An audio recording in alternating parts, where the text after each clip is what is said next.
Bismillahirrahmanirrahim. Assalamualaikum warahmatullahi wabarakatuh.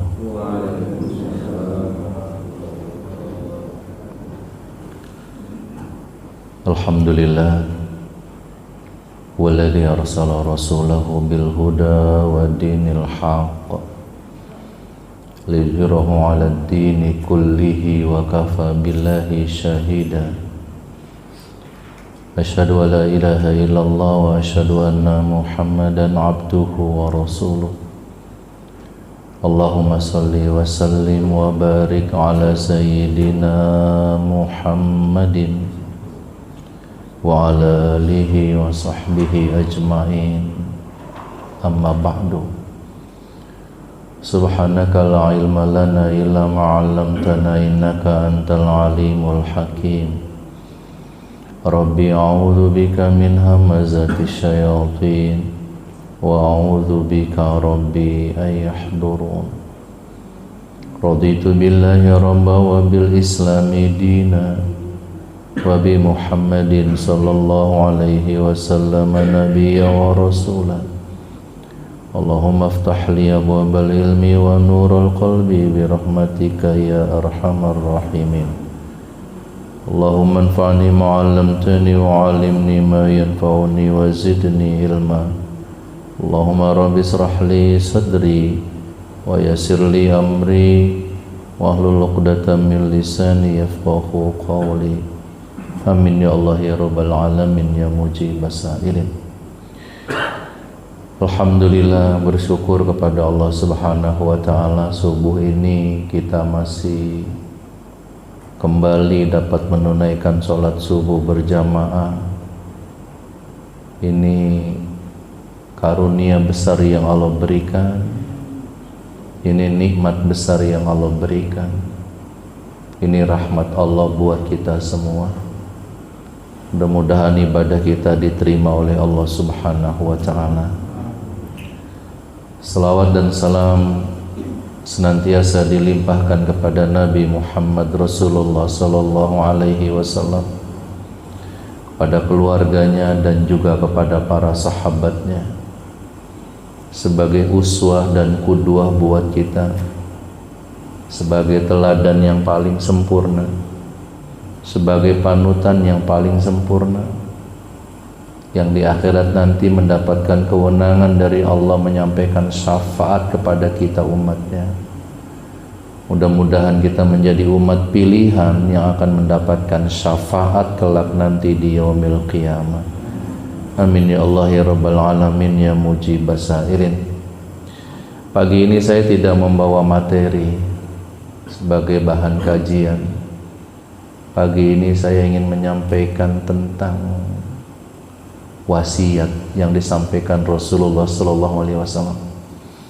Hari ini kita sudah masuk tanggal 3 Rabiul Awal.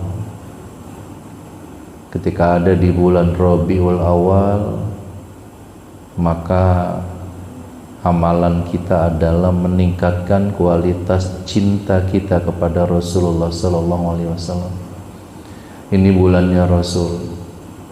Beliau lahir, beliau hijrah, beliau wafat pada bulan Rabiul Awal. Senin 12 Rabiul Awal beliau lahir.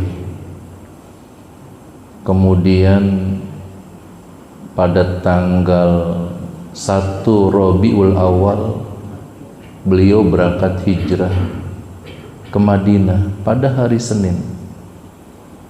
Sampai di Kuba itu tanggal 8 Rabiul Awal juga hari Senin. Baru pada tanggal 12 Rabiul Awal Rasul masuk ke kota Madinah setelah 3 malam menginap dulu di Kuba. Dan pada Senin 12 Rabiul Awal tahun 11 Hijriah beliau wafat. Jadi bulan ini adalah bulannya Rasulullah sallallahu alaihi wasallam.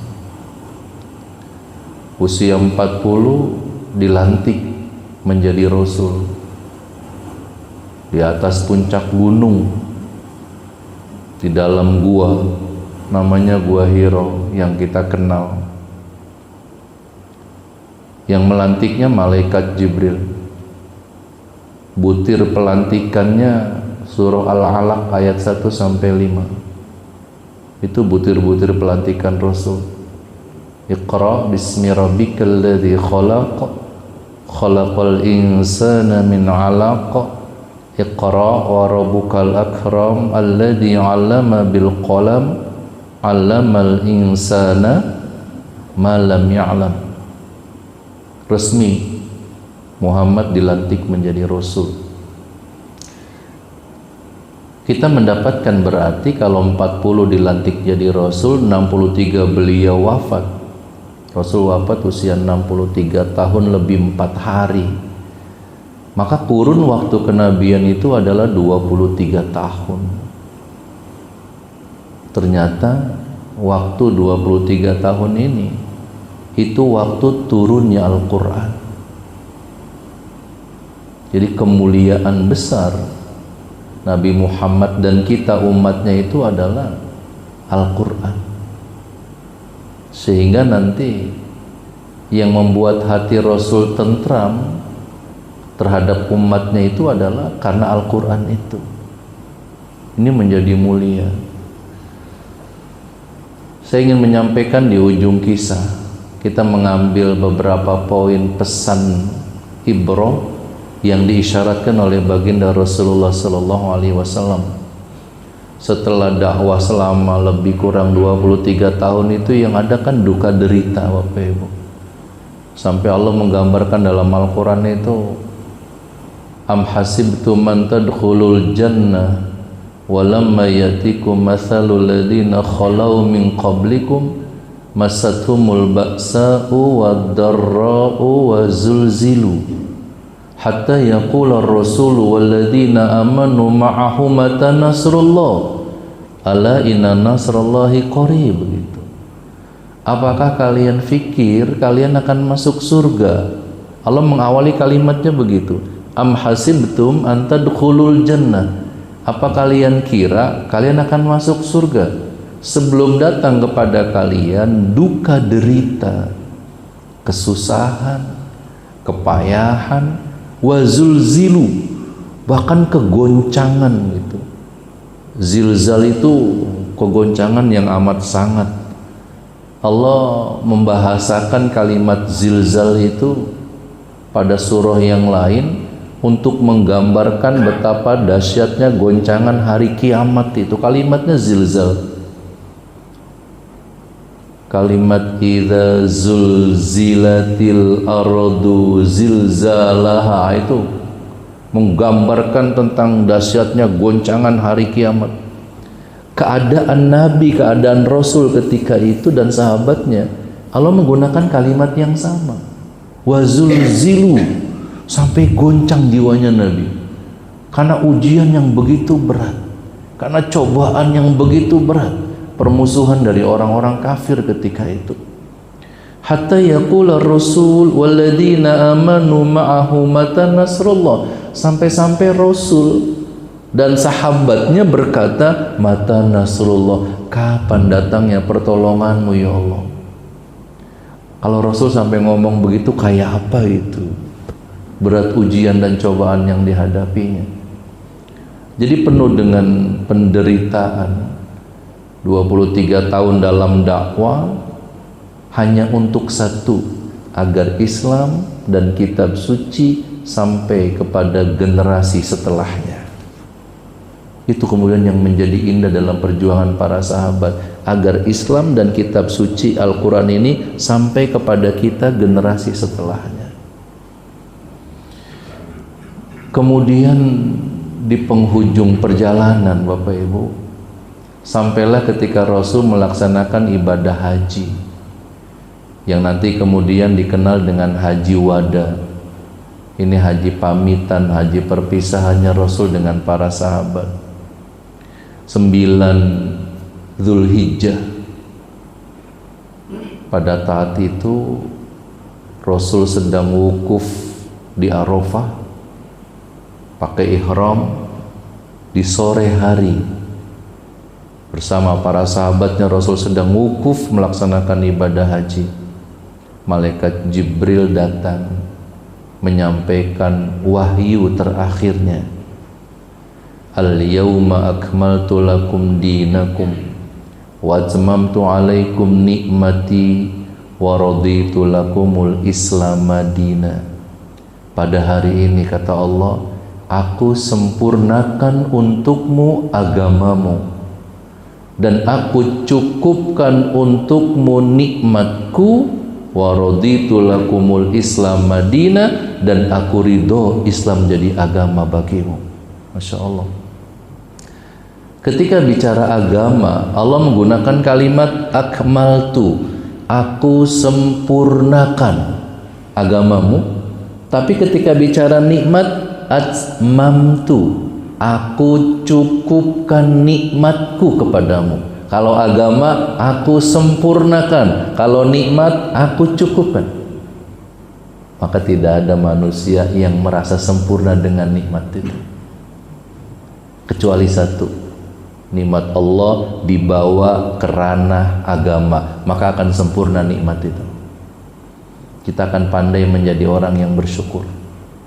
Tapi kalau tidak dibawa ke ranah agama, manusia tentang nikmat itu seperti minum air laut, semakin diminum semakin haus, kecuali dibawa ke ranah agama.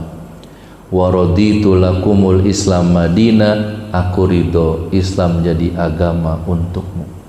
Ketika ayat ini turun sore itu 9 Zulhijjah di padang Arafah, ketika Rasul sedang wukuf, ketika Rasul sedang berihram dengan para sahabat, Nabi sampaikan ayat ini kepada sahabat ketika itu dalam jumlah yang sangat besar. Ini hadis mutawatir berita ini. Kemudian langsung wajah para sahabat sumringah. Mereka begitu bahagia sekali mendengar wahyu yang turun ini. Mereka berteriak, Islam sudah sempurna, Islam sudah sempurna, Islam sudah sempurna. Kebahagiaan ketika itu di Arafah. Tapi tidak lama kemudian keadaannya berubah, Bapak Ibu. Ketika para sahabat melihat sosok Abu Bakar Siddiq, tidak ada sedikit pun kebahagiaan di wajahnya Abu Bakar. Abu Bakar tertunduk, nampak dia sedih sekali, bahkan cenderung berduka. Sahabat heran, kemudian sampaikan kepada Abu Bakar, ada apa denganmu wahai Abu Bakar? Bukankah agama ini sudah sempurna, kata Allah? Allah sudah menurunkan wahyu terakhirnya. Kenapa engkau begitu sedih, begitu berduka wahai Abu Bakar? Apa jawab Abu Bakar, Pak? Apakah kalian tidak mengerti jika ada kesempurnaan maka akan ada kekurangan? Apakah kalian tidak menangkap, kata Abu Bakar, ini sebuah isyarat bahwa tidak lama lagi Rasul akan meninggalkan kita. Pecah keadaan ketika itu. Dari kesenangan, kegembiraan, kebahagiaan para sahabat berubah ketika mereka mendengar apa yang disampaikan oleh Abu Bakar. Ayat ini pertanda kalau kemudian ada kesempurnaan maka akan ada kekurangan. Kalau wahyu sudah selesai turunnya, maka tugas kenabian juga akan selesai. Kalau tugas kenabian selesai, maka Rasul akan meninggalkan kita. Udah, sahabat tidak bisa menyembunyikan aura kedukaan hati mereka. Murni sekali hatinya Abu Bakar itu, bisa menangkap isyarat ketika sahabat lain tidak bisa menangkap isyarat itu. Memang ini sahabat terbaik. Sampai Rasul pernah bersabda, jika Allah belum menutup pintu kenabian, jika Allah masih mengutus nabi lagi setelahku, kata Rasul, maka dialah Abu Bakar Siddiq yang akan dilantik menjadi nabi. Kemuliaannya begitu luar biasa. Rasul pernah bersabda yang lain, 8 pintu surga nanti di akhirat semuanya akan berteriak-teriak memanggil-manggil nama Abu Bakar Siddiq. 8 pintu surga nanti di akhirat semuanya rindu pengen dimasukin oleh Abu Bakar Siddiq. Betapa mulia sahabat ini. Ternyata benar Bapak Ibu, 81 hari setelah ayat ini turun di Arafah Rasulullah wafat. Jadi kurun waktunya memang sudah singkat, sehingga haji ini dikenal dengan haji wada, haji pamitan Rasul bersama sahabat. Karena di situ ketika khutbah wukuf Rasul menyampaikan, minta persaksian kepada para sahabat. Bukankah apa yang sudah Allah sampaikan kepadaku sudah kusampaikan kepada kalian seluruhnya, sedikit pun tidak ada yang kusembunyikan, kata Rasul. Apa yang sudah Allah sampaikan kepadaku sudah kusampaikan kepada kalian semua, tidak ada sedikit pun yang aku sembunyikan, kata Rasulullah. Tidak. Sahabat sudah bersaksi, kami bersaksi ya Rasul, engkau sudah menyampaikan kebenaran agama Allah. Tibalah di penghujung kehidupan Rasulullah SAW, kita ingin mengambil sebuah pesan isyarat yang disampaikan oleh Rasul sebagai wasiat buat kita umatnya. Awal hadisnya begini, kata Aisyah radhiyallahu anha. Jadi detik-detik akhir itu sumber hadisnya itu dari Aisyah. Karena Rasul wafatnya di rumah yang didiami Aisyah. Itu permintaan Nabi. Nanti kita dapat tuh pelajaran sejarahnya. Kenapa Aisyah tidak dikaruniakan keturunan oleh Allah? Aisyah ini wanita paling cerdas pada saat itu, sehingga Allah siapkan Aisyah untuk menyampaikan berita-berita hadis dari Rasul buat kita. Tidak disibukkan dengan urusan lain ketika Rasulullah wafat. Semua terekam indah dalam memorinya Aisyah tentang Rasulullah, sehingga ketika sahabat bertanya ketika itu, minta fatwa tentang sesuatu, Aisyah dengan begitu mudah menjawab fatwa itu. Jadi Allah siapkan hikmahnya kenapa tidak diberikan keturunan oleh Allah. Kelak nanti menjadi ibu daripada penduduk surga itu. Dalam kacamata kita mungkin ada kekurangan gitu, tapi dalam kacamatanya Allah itu mengangkat derajat setinggi-tingginya pada kekurangan itu. Maryam itu menjadi wanita ibunya penduduk surga. Kekurangannya apa? Nggak punya suami. Beroleh anak Nabi Isa nanti kan. Kemudian Aisyah itu tidak punya keturunan. Ada Asia punya suami tapi Fir'aun gitu. Kekurangan-kekurangan itu muncul. Khadijah itu baru mendapatkan suami terbaiknya ketika umur 40, menikah dengan Rasul. Perjalanan sudah panjang itu. Fatimah, putrinya Rasul yang menjadi wanita ibunya penduduk surga juga, dari mulai nikah sampai wafatnya hidupnya fakir, bukan miskin Pak. Fatimah itu fakir bersama Ali. Itu agak susah dibahasakan kemiskinannya Fatimah, itu fakir, benar-benar fakir, tapi hatinya penuh dengan syukur. Kekurangan tanda petik dalam kacamata kita ternyata menjadi kelebihan menurut Allah, sehingga mereka menjadi wanita yang disebut sebagai ibunya penduduk surga. Itu kemuliaan. Ini salah satu alasan Allah ya, yang para ulama menjelaskan kepada kita kenapa Aisyah tidak beroleh keturunan, walaupun dia sempat cemburu ketika ada istri Nabi yang melahirkan anak. Tapi kan anak Rasulullah semuanya yang laki-laki meninggal pada saat masih kecil. Aisyah sempat cemburu, kenapa aku tidak dikaruniakan keturunan. Ternyata Allah siapkan untuk itu, menyampaikan berita agama pada pribadinya Rasul, sehingga sumber hadis terkait dengan ujung kehidupan Rasul itu banyak bersumber dari Aisyah radhiyallahu anha. Kalimatnya begini yang Aisyah beritakan kepada kita. Hari Kamis, tahukah kalian apakah hari Kamis itu? Begitu Aisyah mengawali hadis ini kepada kita. Hari Kamis itu hari pertama Rasulullah jatuh sakit. Jadi Rasul sakit di penghujung hidupnya itu 12 hari. Nanti ada riwayat yang mengatakan 17 hari. Jadi ada pendapat yang berbeda. Yang masyhur ini 12 hari. Hari Kamis mulai sakit. Rasul pernah berkata ketika sakitnya kepada Aisyah, sebab sakitku ini karena racun yang kuminum ketika perang Khaybar. Orang-orang Yahudi meracuni Rasul. Nanti pesan mukjizatnya dapat lagi di situ.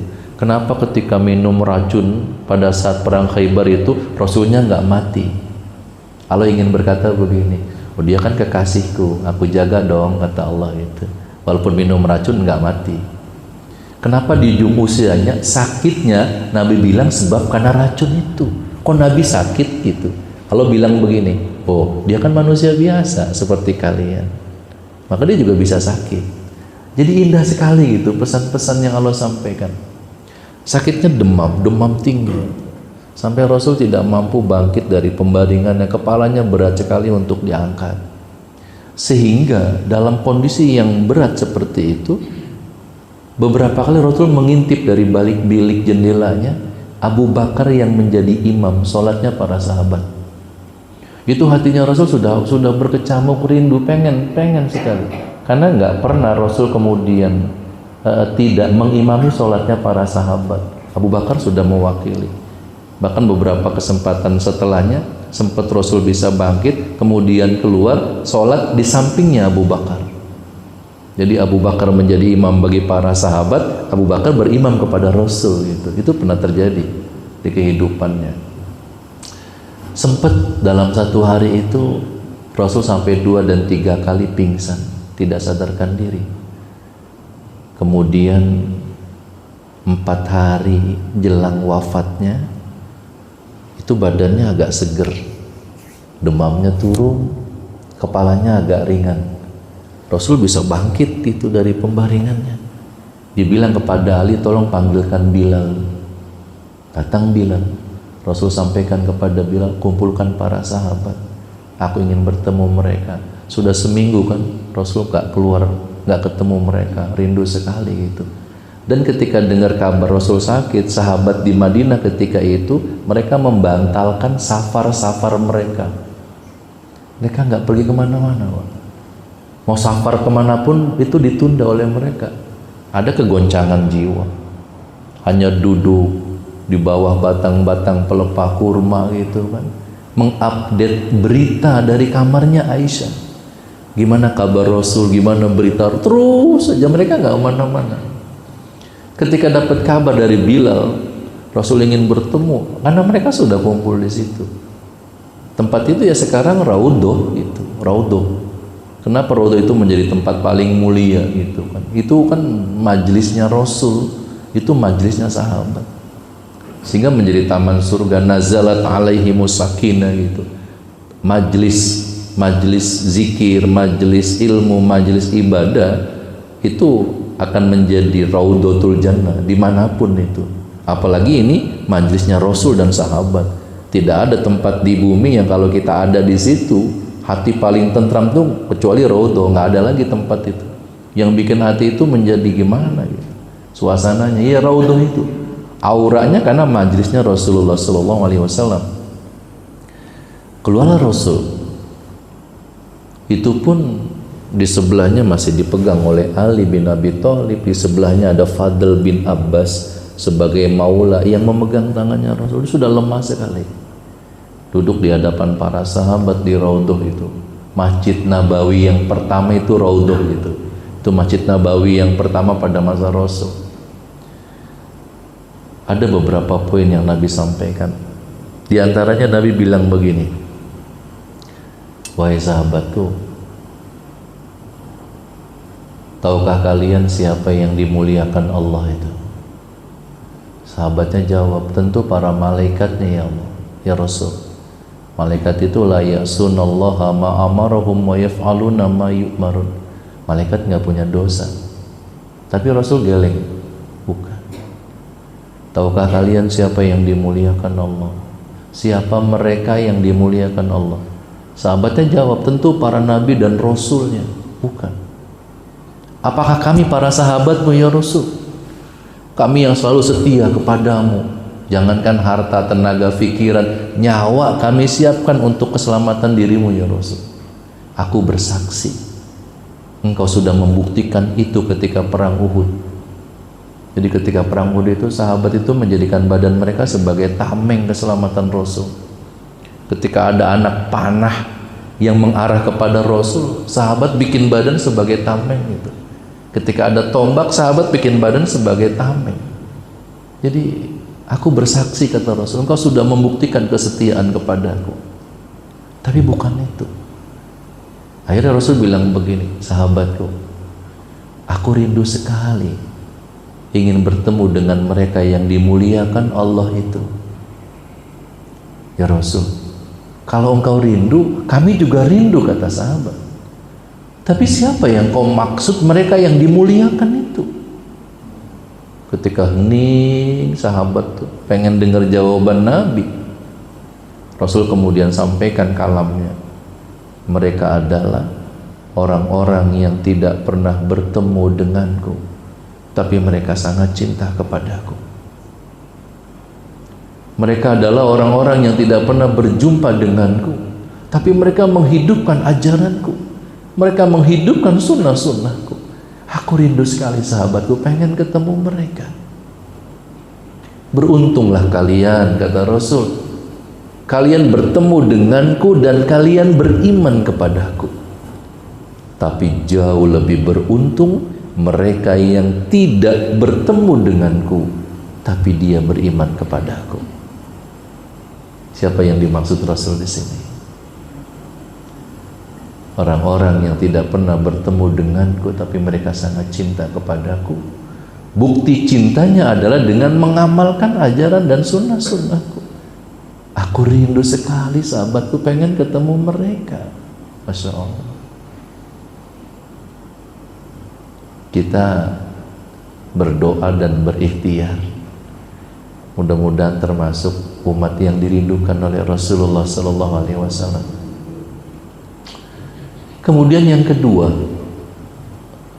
Rasul bilang begini, sahabatku, adakah di antara kalian yang semasa hidup bersama denganku, aku pernah berhutang yang aku belum selesaikan? Tidak ada ya Rasul. Semua hati sahabat berkata seperti itu. Nggak ada. Sahabat semuanya menggeleng, nggak ada ya Rasul. Rasul mengulang, adakah di antara kalian yang aku pernah punya salah yang belum aku selesaikan? Kembali sahabat bersaksi, tidak ada ya Rasul. Yang ketiga Rasul bilang, aku tidak ingin kepergianku. Kalimat itu udah menggoncang keadaan itu. Aku tidak ingin kepergianku meninggalkan kesalahan yang belum aku selesaikan di antara kalian.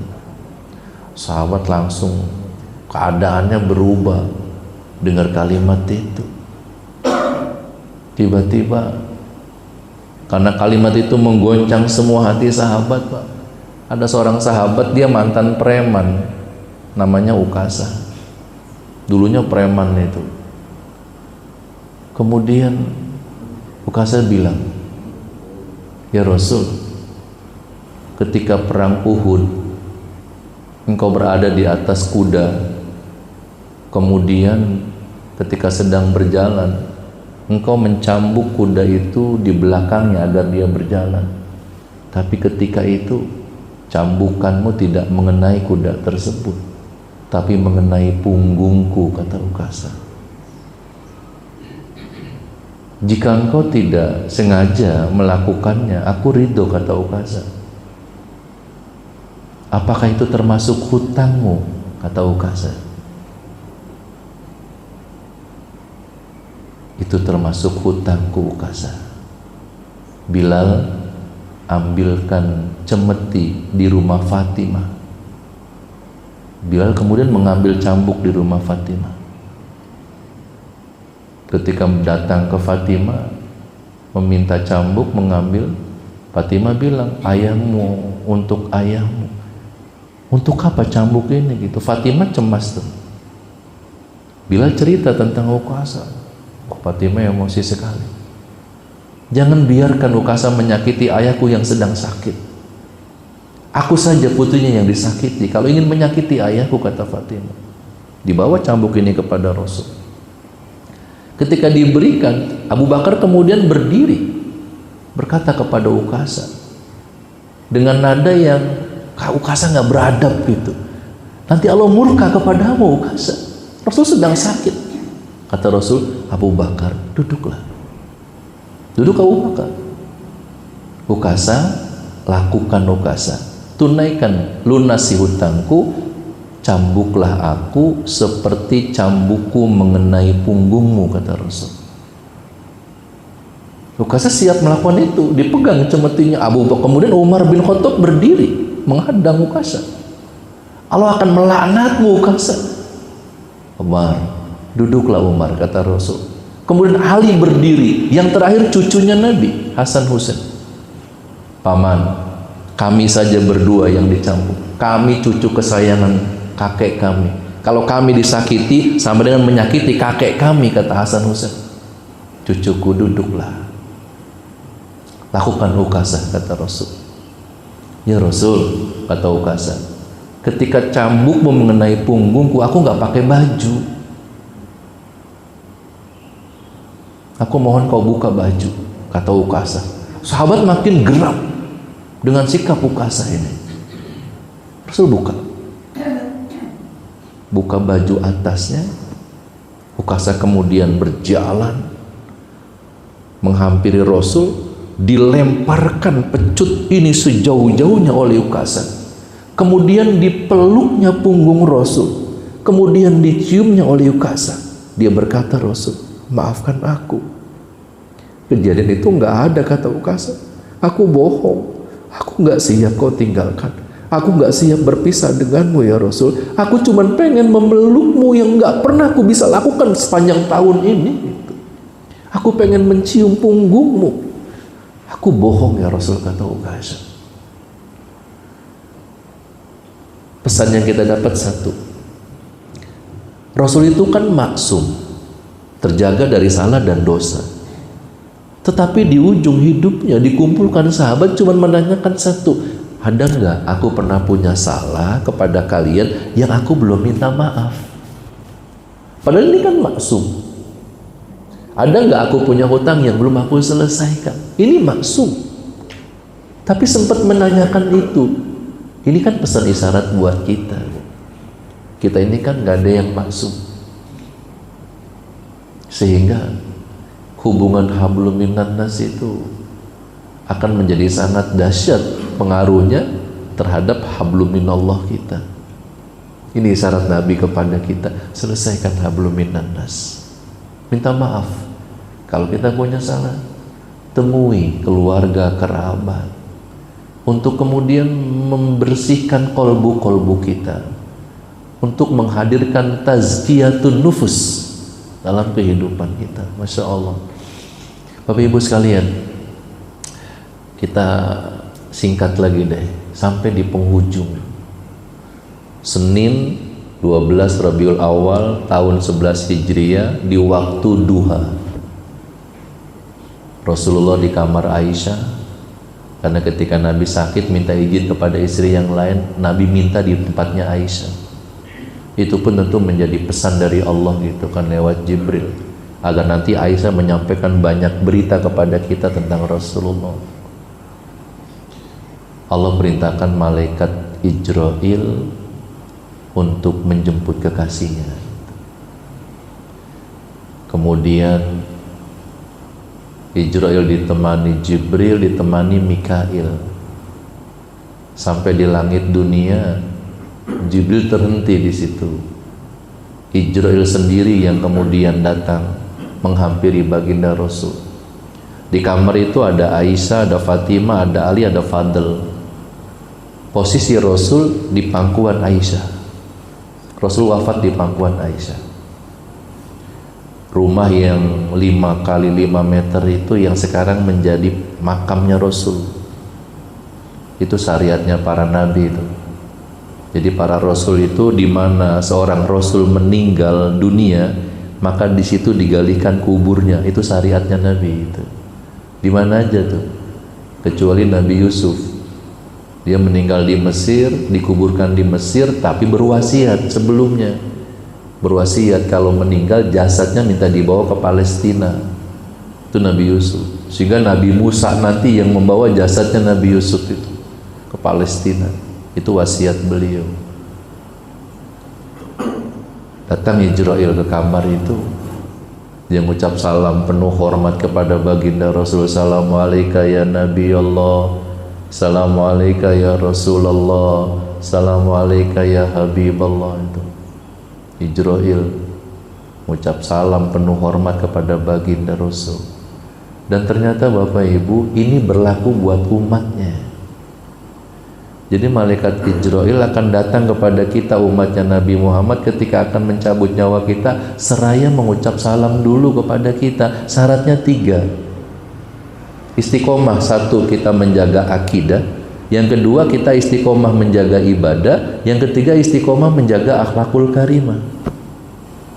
Ketika 3 ini kita lakukan, nanti Jibril akan mengucap salam kepada kita. Assalamualaikum ya Tazmaludin. Itu kan enak banget itu, Masya Allah. Pengen sekali kita dengar kalimat salam itu. Di kamar itu nggak ada yang tahu kecuali Rasul. Yang kedua, Allah perintahkan Jibril untuk menawarkan kepada Rasul. Itu namanya syar'u man qablana, syariat yang berlaku untuk seluruh nabi sebelumnya, seluruh rasul sebelumnya. Ketika seorang rasul ajalnya tiba, Allah perintahkan malaikatnya untuk menawarkan dulu gitu, termasuk kepada Nabi Muhammad. Itu kejadian sebelumnya ya. Ketika Nabi yang agak ringan sakitnya itu sempat berziarah ke pemakaman Baqi untuk salam terakhir kepada sahabat yang dikubur di Baqi itu. Salam terakhir Rasul di situ. Sudah disyaratkan tawaran pada saat itu. Muhammad, apa engkau ingin tetap hidup bersama sahabatmu menyampaikan agama Allah di bumi ini, atau engkau memilih bertemu dengan Allah? Itu para Rasul begitu, Pak.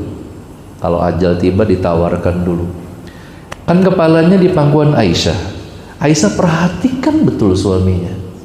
Bergerak bibirnya Rasul, menyampaikan sesuatu yang tidak terdengar, begitu samar, sehingga Aisyah mesti mendekatkan telinganya kepada bibir Rasulullah itu. Terdengar oleh Aisyah, Ar-Rafiqul A'la, Ar-Rafiqul A'la, Allahumma Rafiqul A'la. Aisyah kaget. Rasul seperti sedang menjawab sebuah pertanyaan. Aisyah nggak tahu kalau di situ ada Jibril kan? Apa kata Rasul? Ar-Rafiqul A'la. Aku memilih bertemu dengan kekasih yang tertinggi. Kaget sekali Aisyah itu. Aku memilih bertemu dengan kekasihku yang tertinggi. Nah, kalau yang kedua ini tidak berlaku buat kita umatnya. Kalau ajal kita sampai, kita nggak bakal ditawarin sama malaikat itu, Bu. Kalau ditawarin, saya udah tahu jawabannya itu. Apakah engkau ingin tetap hidup bersama anak cucu dan keluargamu di bumi ini, atau pilih bertemu dengan Allah itu?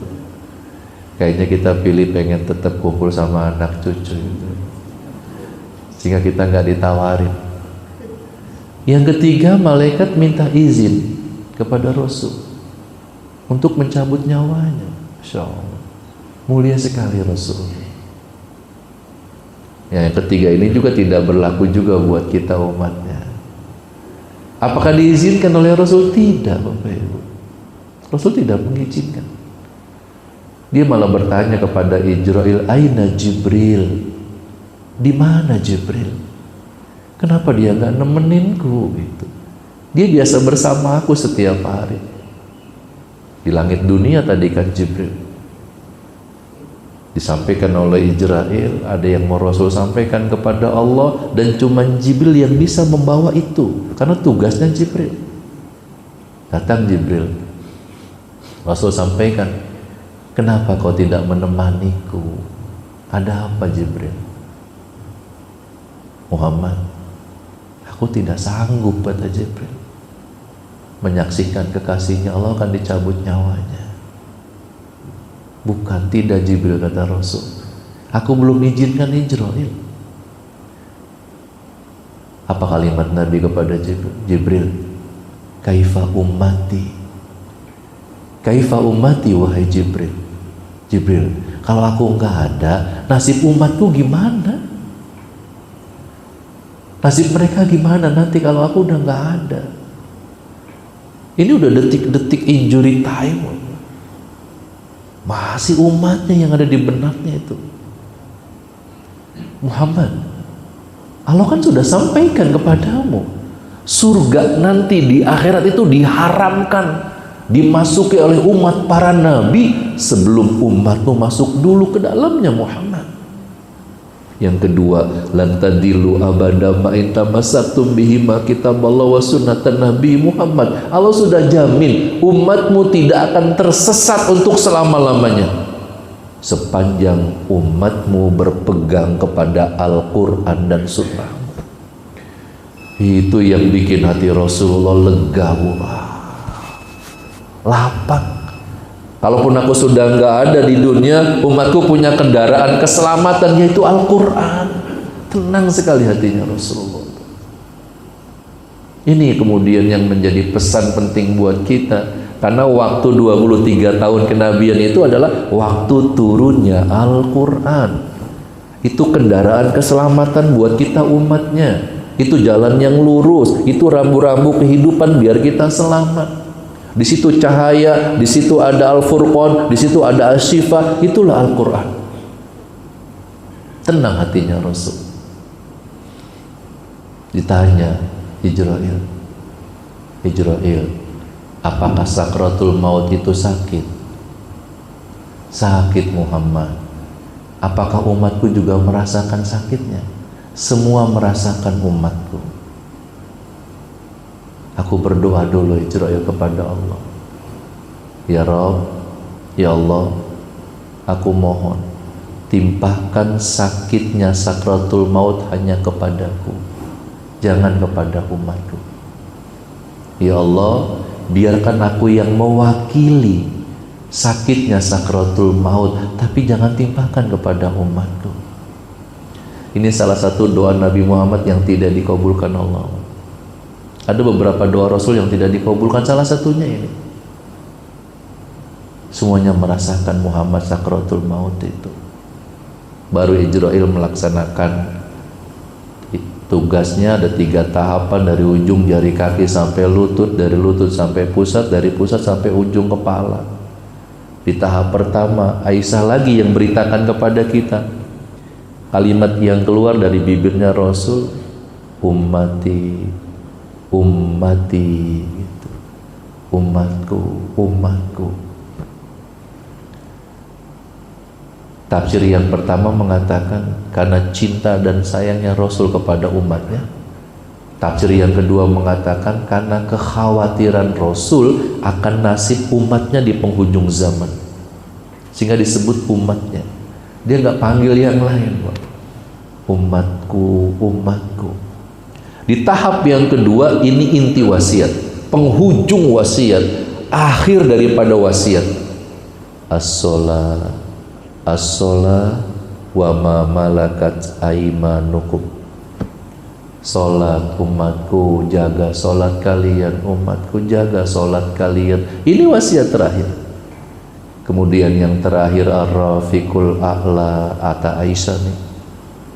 Aku memilih bertemu dengan kekasih yang tertinggi. Kalimat thayyibah menutup lisannya Rasul, lepas ruhnya. Kata Jibril, Muhammad, semua 7 pintu langit sudah dibuka dan malaikat seluruhnya sudah menyambut kedatanganmu Muhammad.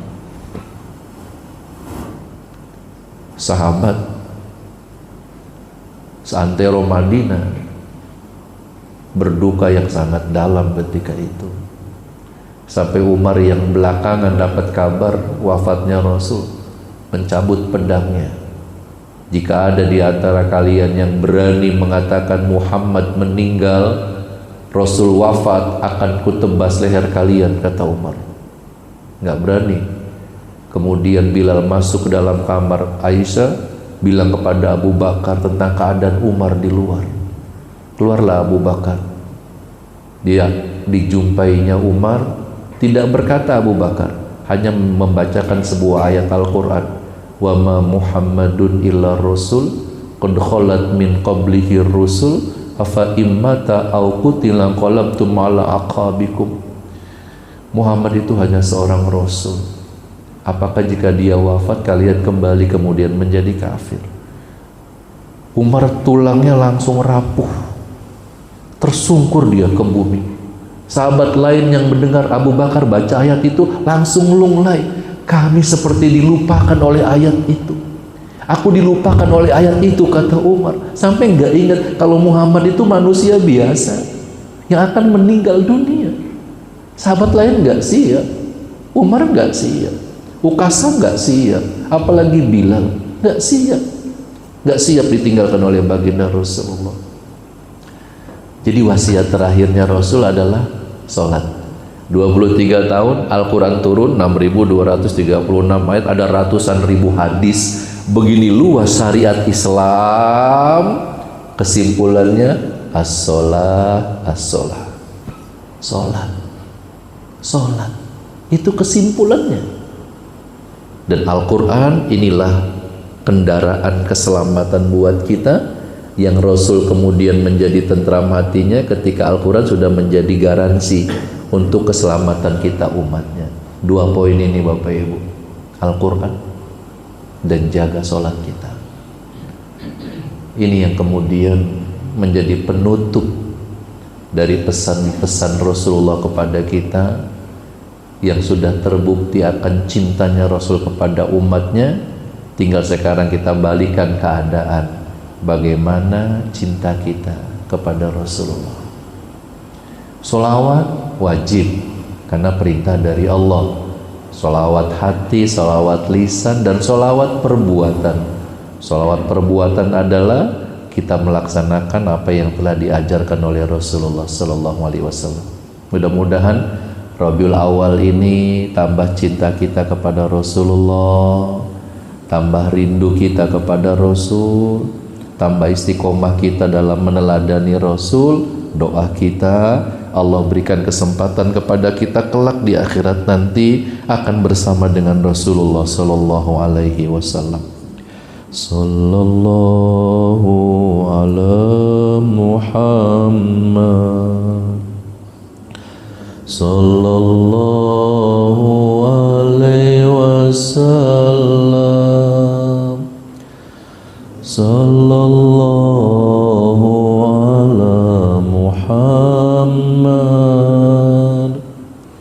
Sallallahu alaihi wasallam, Sallallahu ala Muhammad, Sallallahu ala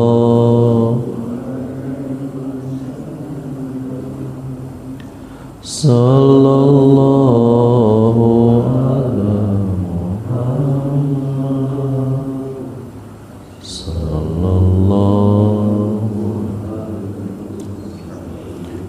Ya Nabi salam alaika, Ya Rasul salam alaika, Ya Habib salam alaika, salawatullah alaika. Subhanakallahumma bihamdika asyhadu an la ilaha illa anta astaghfiruka wa atubu ilaik. Assalamualaikum warahmatullahi wabarakatuh.